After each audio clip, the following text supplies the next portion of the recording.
Përmbledhja e ngjarjeve kryesore të ditës në Radio 7. Rrugtimi i integrimit të Maqedonisë së Veriut ishte kryefjalë e takimit ndërmjet zëvendës kryeministrit dhe ministrit për çështjet europiane me komisionerën europiane për zgjerimin Marta Kos. Në këtë tryezë, Bekim Sali ritheksoi se antarësimi në Bashkimin Evropian mbetet prioritet strategjik i qeverisë dhe se momenti pozitiv duhet shfrytzuar përmes bashkëpunimit të vazhdueshëm me institucionet europiane. Palët diskutuan dhe për zbatimin e planit të rritjes dhe agjendës reformuese me theks në koordinimin e vazhdueshëm me Bashkimin Evropian. Bashkimi Demokratik për Integrim nuk do të hyjë në qeveri pa një marrëveshje politike. Nënkryetari opozitares shqiptare Arenit Hoxha nervizoi se kjo është e vetmja qeveri në historinë e shtetit që ndërtohet pa program politik të zbatuar nga partitë politike shqiptare. Qëllimet e zotit Mickovski kanë qenë të qarta, si ta dobëson pozicionin e shqiptarëve në Maqedoninë e Veriut dhe në një farë forme të hakmerret për gjithë ato të arritura të shqiptarëve që kanë ndodhur në formë të natyrshme. Dhe ati duheshte një grusht i njerëzve për ta legjitimuar politikën e tij, se nëse ata nuk do ishin pjesë e qeverisë, nuk do kishte se si të mbetet bara mbi ata. Ja edhe unë tani po e them si nënkryetari i BDI-s, se BDI-ja nuk hyn në qeveri nëse ata dalin. Nuk hyn në qeveri. Nuk mund të hysh në qeveri pa marrëveshje politike. Tha nënkryetari i BDI-s Arenit Hoxha. Ndryshimet në ligjin për angazhimin me punë të personave në Republikën e Maqedonisë së Veriut pritet të jetë një nga elementet që do të ndikojnë në formalizimin e ekonomisë gri. Ministri i Ekonomisë dhe Punës, Besar Durmishi, vlerëson se ligji mundëson angazhimin legal, regjistrimin e fuqisë punëtore me procedura elektronike dhe kornisë të qartë juridike duke garantuar mbrojtjen e të drejtave sociale dhe ekonomike. Presin përfshirjen e rreth 17.000 personave, çka do të thotë më shumë punë formale, më shumë siguri dhe ekonomi më të fortë, tha ministri i Ekonomisë Besar Durmishi. Mbledhja konstituive Këshillit Nacional për hetime financiare dhe konfiskim të pasurisë në Maqedoninë e Veriut u komentua nga koalicioni vlen si sinjal i qartë se shteti po e zhvendos betejën tek pasuritë e pajustifikuara dhe të rrënjët e kapjes së sistemit. Përmes triteve sociale, koalicioni i qeverisës në Republikën e Maqedonisë së Veriut e vlerëson këtë hap si moment kthese në ndërtimin e një shteti që nuk toleron pandëshkueshmëri. Fakti që në krye të këtij mekanizmi të rëndësishëm qëndron zëvendës kryeministri Erben Fetaj, si shqiptari i parë në këtë pozicion, përfaqëson jo vetëm arritje përfaqësimi, po dhe përgjegjësi të madhe për standarde të reja integriteti dhe profesionalizmi, apelojnë nga koalicioni vlen në Republikën e Maqedonisë së Veriut. Ulet numrit punësuarve në Maqedoninë e Veriut. Nga janari deri në dhjetor të vitit 2025, krahasuar me periudhën janar-dhjetor të vitit 2024, punësimi u zvoglua me 3.5%, njoftoi enti shtetror për statistikë. Ndërkaq, numri të punësuarve në industri në dhjetor vitin e kaluar krahasuar me muajin dhjetor të vitit 2024 është zvogluar me 2.8%. Numri punëtorëve në sektorin miniera dhe guroret gjatë muajit dhjetor të vitit 2025 krahasuar me periudhën e njëjtë të vitit paraprak shënoi rënje me 6% në sektorin industria përpunuese me 2.7%, ndërsa në sektorin furnizime me energji elektrike 0.5%. Ministri e Financave e Maqedonisë së Veriut kërkoi dialog mes punëdhënësve dhe punëmarrësve për vendosjen e pagës minimale. Gordana Dimitreska Koçoska theksoi se megjithse paga e asnjë punëtori nuk është kurrë mjaftueshme dhe gjithmonë duhet të jetë më lart, ekzistojnë rregulla ekonomike që duhet të merren parasysh. Qeveria mund të mbulojë pagat e administratës dhe të pensionistëve, por këtu po flasim për sektorin privat. Nuk mund t'i përziejmë gjërat, tha ministria. Ajo shtoi se qeveria ka rritur pagat në shëndetësi, arsim dhe Ministrinë e Punëve të Brendshme dhe është kujdesur për punonjësit e saj. Rajoni. Vendimi i Komisionit Qendror të Zgjedhjeve në Kosovë për të mos miratuar listën e kandidatëve për deputet të listës serbe është në kundërshtim me të drejtën e qytetarëve për të zgjedhur në mënyrë demokratike përfaqësuesit e tyre, deklaron Ambasada Amerikane në Prishtinë. Çdo përpjekje për të shkelur këtë parim bazë minon partneritetin mes Shteteve të Bashkuara të Amerikës dhe Kosovës, tha për Radio në Europa Lirë një zëdhënës i ambasadës amerikane. Më 31 janar, Komisioni Qendror i Zgjedhjeve shpalli rezultatet përfundimtare të zgjedhjeve të parakohshme parlamentare të 28 dhjetorit, por gjatë mbledhjes antarët e komisionit miratuan listat e kandidatëve të të gjithë partive përveç listës serbe. 3 antarë të KQZ-s votuan pro, 2 kundër nga lëvizja vetëvendosje dhe antarët e tjerë abstenuan. Lista serbe më 2 shkurt është ankuar në panelin zgjedhor për ankesa dhe parashtresa për këtë vendim të Komisionit Qendror të Zgjedhjeve.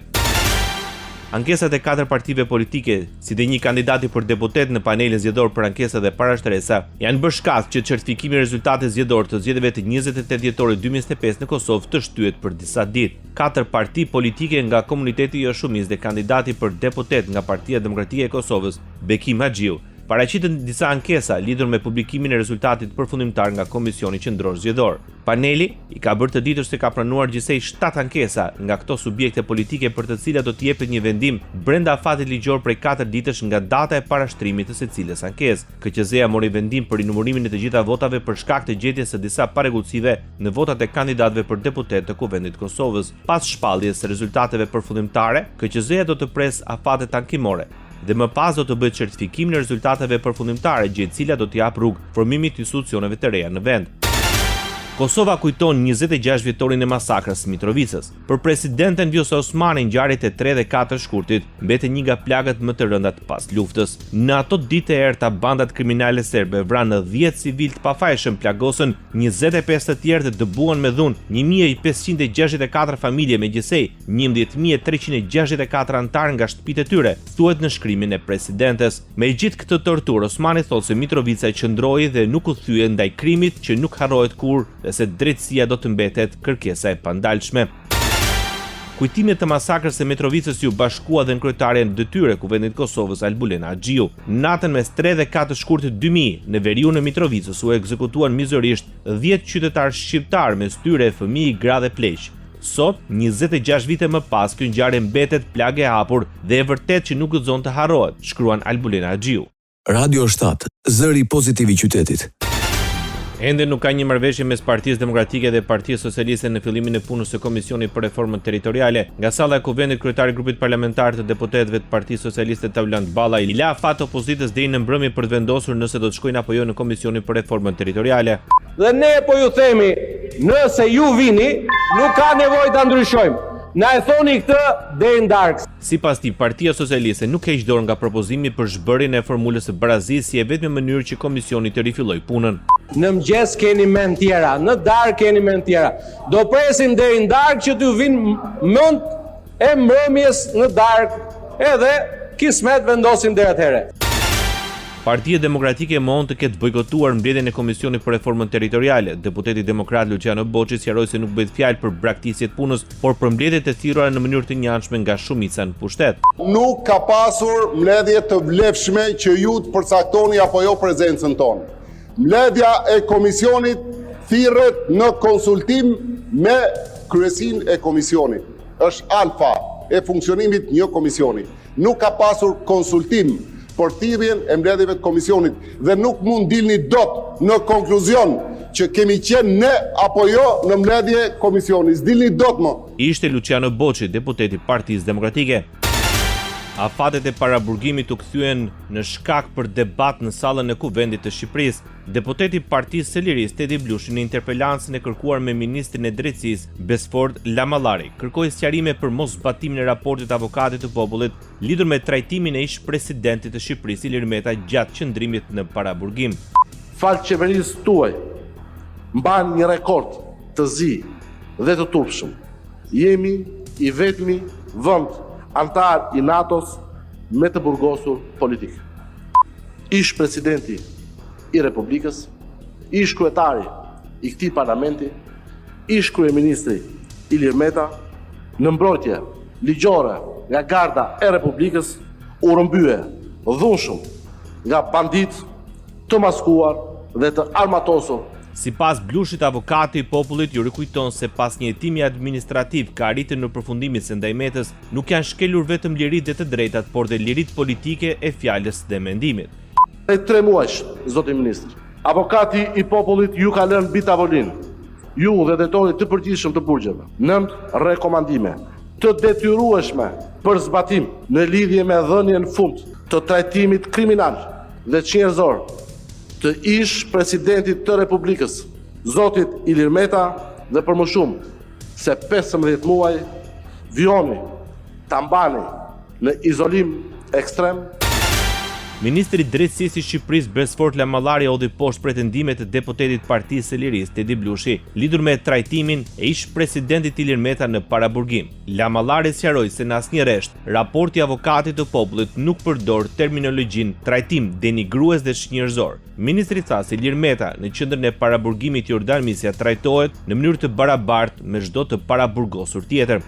Avokati i popullit, me raportin i cili bëhet shkak për këtë interpelancë, konfirmon të kundërtën, nuk ka përsekutim politik, kurse pretendimet e tilla janë thjesht të pabazuara dhe nuk kemi cënim të lirisë së shprehjes, për sa kohë që duhet një balancë mes nga njëra anë lirisë së shprehjes së çdo kujt, përfshirë dhe të paraburgosurit, por dhe detyrimet që kanë institucionet përgjegjëse për të garantuar sigurinë dhe zbatimin e rregullore dhe ligjeve akteve nënligjore në fuqi. Ndër të tjera, Lamallari u ndal për nevojën e rishikimit të politikës penale. Sipas tij, sot 2655 qytetarë janë në paraburgim pas një vendim fajësie. Ne kemi detyrimin që jo vetëm flasim për ta, jo vetëm të kërkojmë më shumë llogaridhënie nga institucionet, përfshirë dhe sistemin penitenciar, por përkundazi të bëjmë gjithë bashkë dhe të gjejmë gjuhën e përbashkët për përmirësuar kodet, për të ulur marzhet e dënimit, të cilat për fat keq ende sot kësaj dite trashëgojnë një mendësi të një kulture politike atavike. Kryetari i Partisë Demokratike Sali Berisha paralajmëroi kryeministrin Edi Rama se nuk mund t'i fshihet krimeve që i ka bërë vendit. Nga foltore vendosur përballë kryeministrisë, Berisha paralajmëroi se ardhmja e vendosur kryeministres Balluku dhe Ramës tashmë është e vulosur. Siç nxinte dikur diktatori gjakatari Enver Hoxha, ky është diktatori i drogës së shqiptarëve.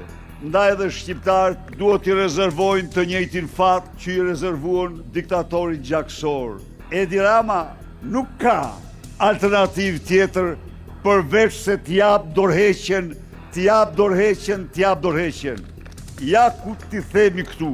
Ti që i fshihesh pas lubis, je i pa shpresë, sepse edhe lubia, edhe ti do shkoni atje ku e keni vendin. Sovrani për zver ku do t'u kap ju. Ndërsa nuk munguan thirrjet për protestën e ardhshme të datës 10 shkurt. Tohen në rrugë dhe sheshet e Tiranës. Qytetarët e Tiranës janë të ftuar të zbresin në shesh për t'i dhanë leksionin e merituar këtij regjimi anti-shqiptar. Bota.